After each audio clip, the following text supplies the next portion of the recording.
I love his smile. He has a beautiful smile. And look at his eyes. They just sparkle.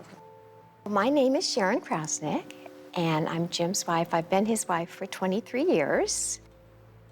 These were beautiful, happy days before this whole nightmare started. Nearly 40 years have passed since Brighton resident Kathleen Krozanek was found murdered in her own home. Now prosecutors say Krozaneck's then-husband committed the crime. That's Jim as a young man. So this is Jim's first wife, Kathy. Yes, it is. You can see Jim and Kathy so obvious they love one another.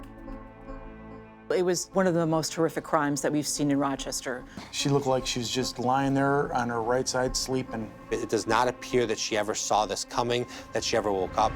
The case is known as the Brighton Ax Murder. This is the axe that was found in Kathy's head at the time that Mr. Krausnick came home. Her 3.5-year-old daughter was there throughout the day with her mom dead in the bed. How soon did Jim Krausnick become the suspect in his wife's murder? Oh, I think within 24 hours. They felt that there just wasn't enough evidence to charge him at that point. They went through the years thinking, we're going to get something. It just went cold. The case has been unsolved for 40 years.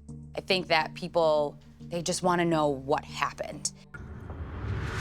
James Krausnick will stand trial later this year for the murder of his wife in their Brighton home nearly 40 years ago. No other physical evidence at the scene points to anyone other than James Krausnick. Basically, it became, who else could it be?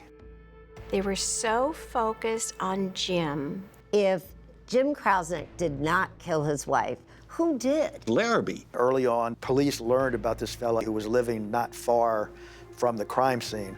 This evil, evil, evil man that lived so close to Kathy and Jim. He hated women. Well, he was a one-man crime wave. He was a psychopath. They ignored him. I have absolutely no doubt that James Krausnick killed Kathy Krausnick that morning. So you're saying that this man, who had never shown any sign of violence before and never shows any violence after, snaps one night in his life and puts an axe in his wife's head? Yep. Yeah. Jim is a decent, loving human being. There is no way Jim would ever have done anything like that. James Krausnick just doesn't look like an axe murderer. No, but Ted Bundy didn't look like a serial killer. I did not murder Kathy.